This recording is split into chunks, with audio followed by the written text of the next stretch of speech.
Updated February 22, 2019, 16 hours 28 minutes and 3 seconds. Timber workers and businesses are sweating on their future, with the Victorian Government delaying the release of plans for industry to access native timber reserves for logging. Key points. Forestry workers say delays to the release of a plan for native timber logging is causing jobs uncertainty. The long-term future of native timber logging is an issue being debated within the government. The Premier said the industry faces challenges and broader considerations beyond the plan. The timber release plan is a key strategy that dictates where native timber can be logged by the state-owned Vic Forests. Vic Forests told the ABC it had been directed not to proceed with a new timber release plan until further policy work has been completed, under questioning in state parliament about the delayed release of the plan. Premier Daniel Andrews said he would seek an update on its progress from officials. Access to native timber has become increasingly difficult in recent years, with mills forced to receive less supply due to a range of factors, including long-term sustainability of forests, bushfire and native fauna protection. The long-term future of native timber logging is an issue being debated inside the Andrews government. Stacey Gardiner from the Australian Forest Contractors Association said the long delay in finalising the timber release plan was causing significant issues for the industry. "We're in a situation where we expect contractors to be stood down," she said.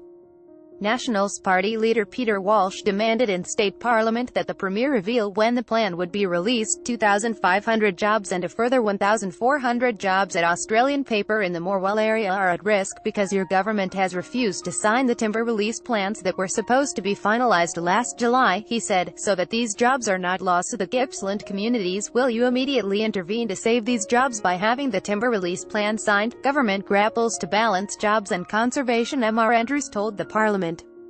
It was important to follow the process to get the plan right, acknowledging that forestry was under pressure. "I think this industry faces challenges far beyond the timber release plan. As important as that is, I think there are some broader considerations," he said. The government's position is not to be playing politics with these industries, these jobs and these communities. Forestry has been a difficult issue for the Andrews Labour government as it seeks to balance blue-collar regional jobs with protecting endangered species and a push to create a new national park. The Great Forest National Park has featured in recent elections, with proponents arguing it is necessary to protect species like the leadbeater's possum, while industry has argued it would kill jobs. In 2017, the Andrews government intervened and purchased the Hayfield timber mill in Gippsland when its owners announced they were pulling out because they had no guaranteed timber supply.